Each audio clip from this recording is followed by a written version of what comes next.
Hey everybody, got another question from a viewer. This one from Elizabeth Johnson 475. She says, Paul Mack, how many cows, steers, cattle do you raise per year? How much hay would be needed for one animal per year? And like how many acres of hand mowing? So a lot of questions there, Elizabeth, but we'll start with the first one. How many cows, steers, cattle do I raise per year? Well, I do keep one bull for obvious reasons. Artificial insemination is not for me. Borrowing someone else's bull is not for me because no one else around me seems to have a bull. Everyone seems to borrow my bull, which is fine. You know, he's there, so might as well use him. And also taking my cow somewhere else, even if someone had a bull, is not really conducive to my milking schedule because I milk every morning, then separate the calves in the evening. So it would be very difficult. It'd be hard to orchestrate taking my cow somewhere and then milking where they are while my cow gets bred to their bull. It would just be a nightmare. It's far easier for me to just keep the bull, feed him. It's over with. He does his job once a year. On 3 cows, I, at the moment, have 3, along with the bull, have 3 adult cows that I'm milking. And then every year, I like for my cows to have their calves in the fall. That seems to be easier for me because when the calves are born in the fall is just about the time I need to start feeding hay.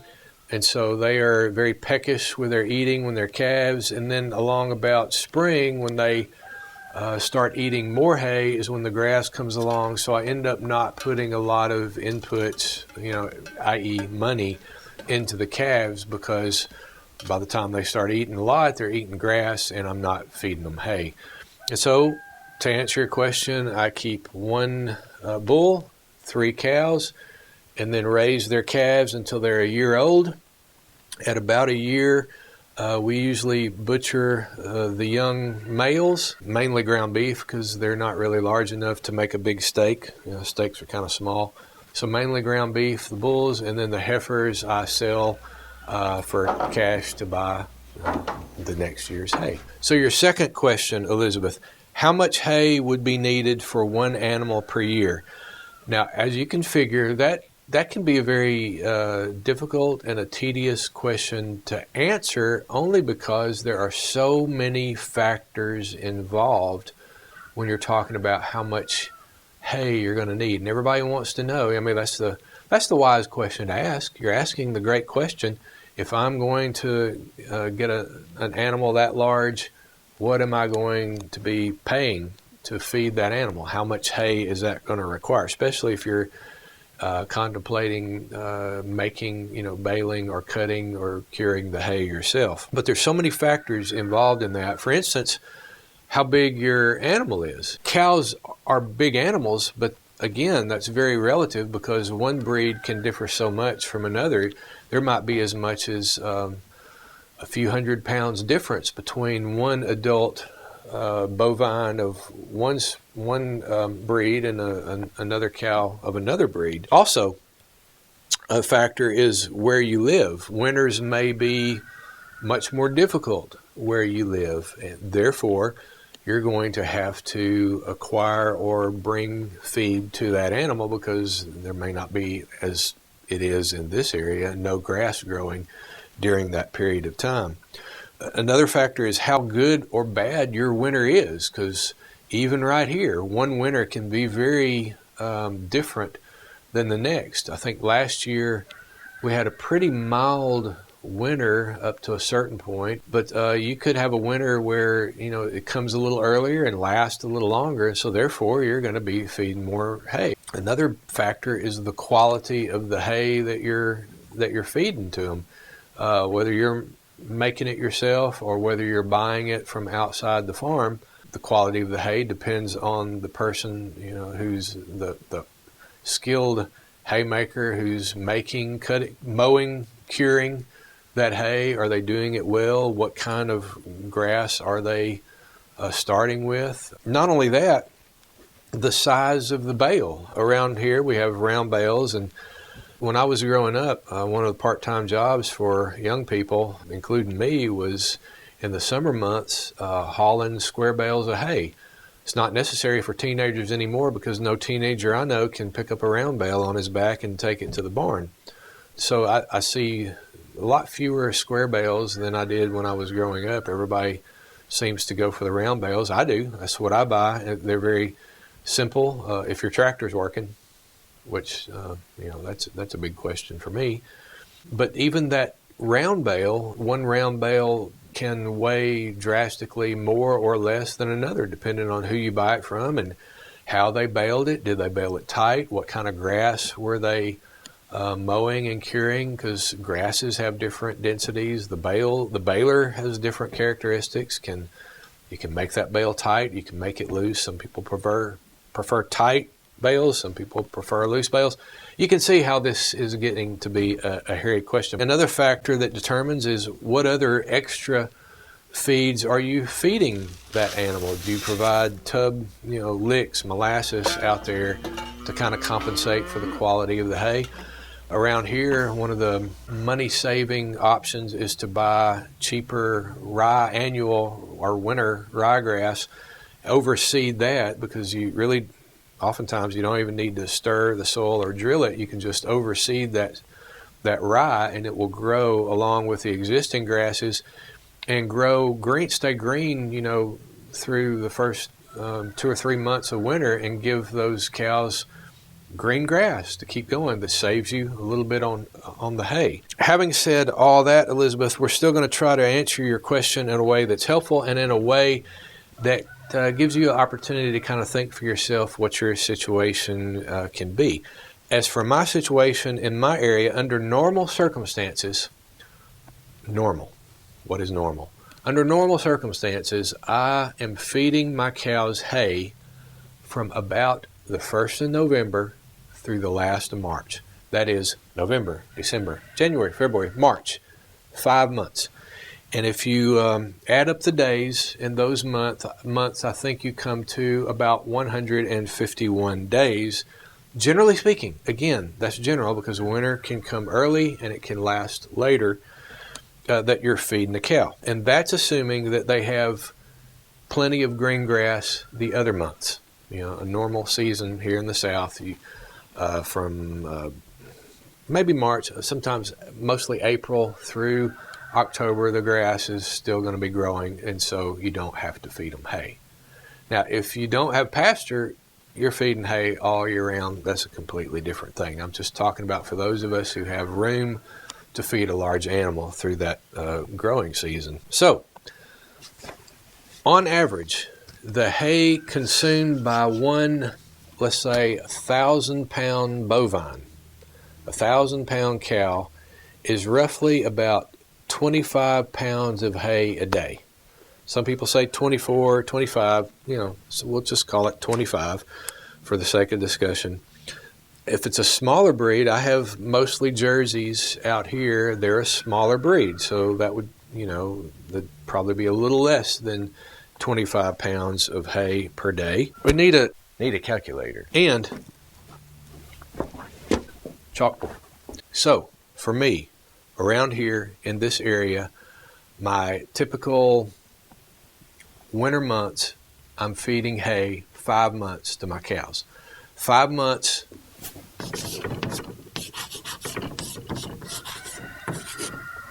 equals 151 days. That's November through March. 151 days that I'm feeding hay. There's my cow. It needs a tail. If my cow eats 25 pounds per day, 151 days times 25 pounds equals, for the winter, one cow eats 3,775 pounds of hay per that winter season. Yeah, I'm calling it winter, but it's, November through March, so let's just call it winter. So, how many bales of hay is that? Well, we got to figure out how many pounds of hay there are in a bale. Many factors are involved. How big is the bale? How dense are the bales? On average, a 4-foot by 5-foot round bale contains, it could be there's all kinds. Contains anywhere from 900 pounds to maybe 1,200 pounds, depending again on who's baling it and what they're baling and how well they do it and so forth. So on average, let's just say that an average round bale is, let's see,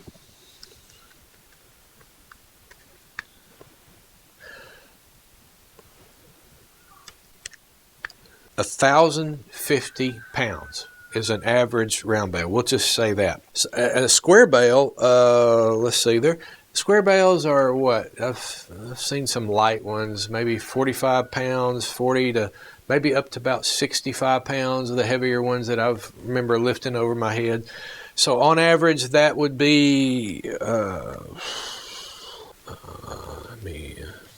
52 and a half pounds per square bale. So if we do the math, I hate math, then 3,775 pounds of hay needed per winter for one animal, divided by 1,050 pounds equals 3.6 round bales of hay per animal for a normal 5-month feeding period. Okay, so square bales, what would that be? Let's see, 3,775 pounds of hay divided by, what did we say, 52.5 equals 71.9 square bales one typical adult cow would eat in a winter season, 5-month period. I'm glad we have calculators. So what did we say? 3.6 round bales per animal and 71.9 square bales per animal. Kind of gives us a little bit of information there. Generally speaking, I try to gather in 5 round bales per animal for me, which and I count my calves as one adult animal because they're not eating just a whole lot. So I try to gather 5, let's see, I got 1 bull, 3 cows, and then the calves, I count that as 5 animals times 5. About 25 bales is what I shoot for. Just so that if I get it's a little extra, just so if I get a longer winter, I've got plenty, or if I put a cow up during the summer somewhere to separate a heifer from another one but because I don't want her bred too early or whatever, I might use that round bale for that. Or if you get a drought at the end of summer and you need to start feeding a bale or two before November gets here, it's always handy to have a little bit left over from the year before, because you never know when we're going to run into a year where hay is hard to come by for whatever reason. There are ways to save hay. One of the things that I practice doing is through the winter, up until I have my cows bred by the bull, I try to do that around January, and so up until that point, I keep the bull on the other side of the fence from where the cows are, and the round bale is right there in a hay ring, pretty handy. You know how cows are. They'll, reach in, grab that hay, pull it out, rip it out, and half of it falls on the ground, and they end up trampling it. Well, before they trample it too badly, I'll go around with a pitchfork, and I'll gather up all that loose hay, and there's enough to feed the bull across the fence that morning, and then I do it again that evening. There's enough to feed him in the evening. Otherwise, he's just standing there, man. They eat so much, they'll just stand there all day eating that round bale. and only have one job per year, which doesn't seem to be worth it. So I kind of ration out his hay in that way, and he may not like it, but he's on the other side of the fence. What can he do to me? And that routine tends to save a lot of hay. If the hay does get trampled or it gets rained on for several days, you can always take the hay that was on the bottom that has a lot of manure and cow pee on it. You can take that, put it in a wheelbarrow, and go use it for the bedding in the little hog houses that I move around. And the hogs end up eating a lot of that. So really not much hay at all is wasted around here when you're diligent to dress that bale down morning and evening. And it saves a lot.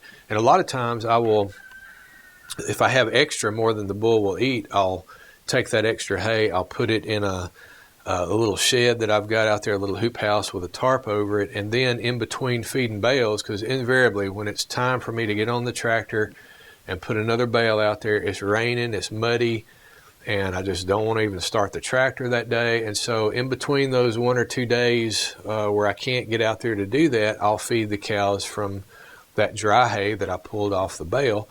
And it works out great until I can get the tractor running and get it out there with another bale and feed them the fresh bale. Another thing is overseeding the pastures with annual ryegrass, like I mentioned earlier, and that saves you a whole lot. So the last part of your question, Elizabeth, like how many acres of hand mowing would be needed for one animal per year? Since you're referencing my video on the haymaking, I assume you're talking about mowing the hay, making the hay by hand with a scythe and with rakes, with the primitive tools.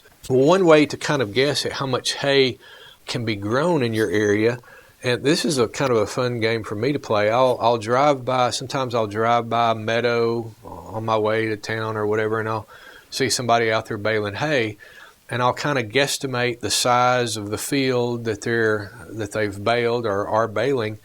And then a day or two later, see how many bales end up in that general area. It's kind of hard to tell because, the baler moves around and deposits the bale in different places.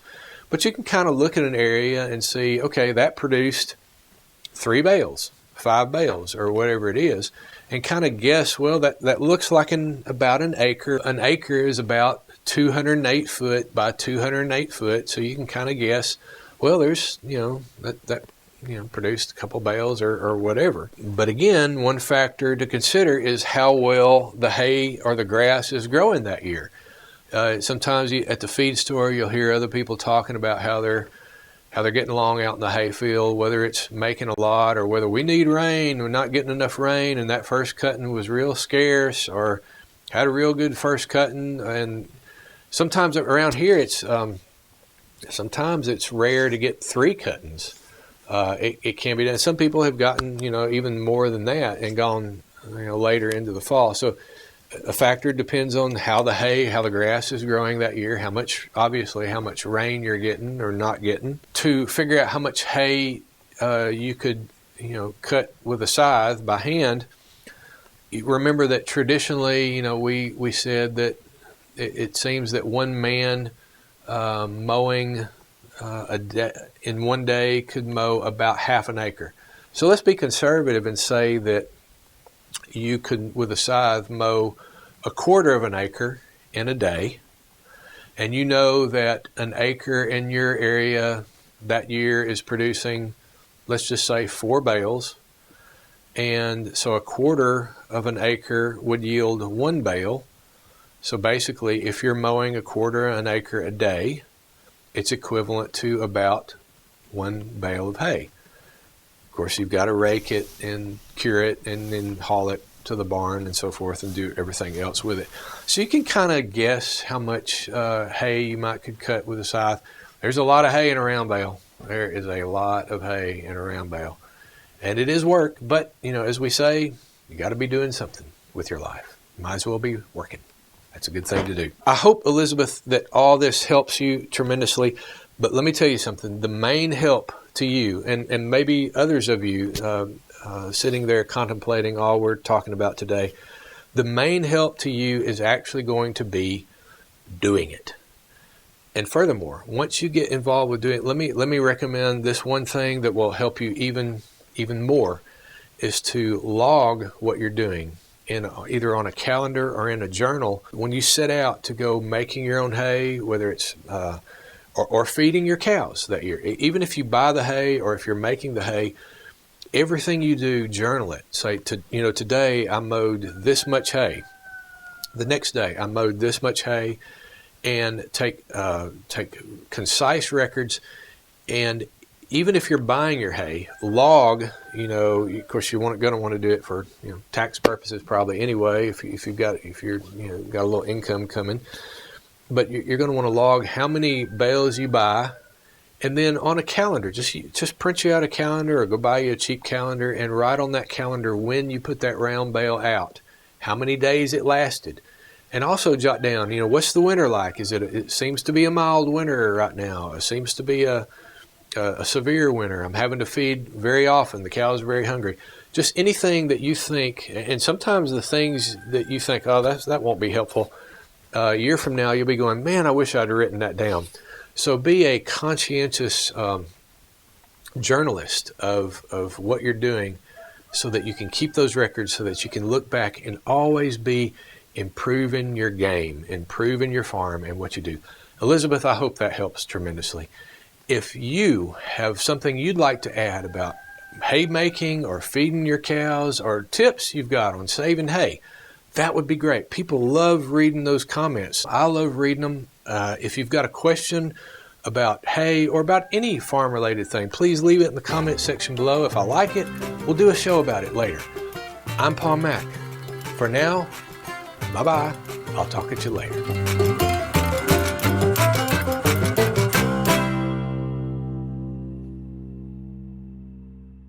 KD. I grew up around Clinton, Arkansas, and used to drive past one field with a camel. Turns out the farmer had a terrible crop of blackberry briars and thistles, so he got himself a camel. That one camel cleared out every thistle and bramble on the place. And to sweeten the deal, the farmer rented him to several local churches for their nativity scenes. Turned out to be a very valuable animal. Yeah, I'll have to get me a camel. Wonder how much hay they'll eat. Not a lot of water, I suppose.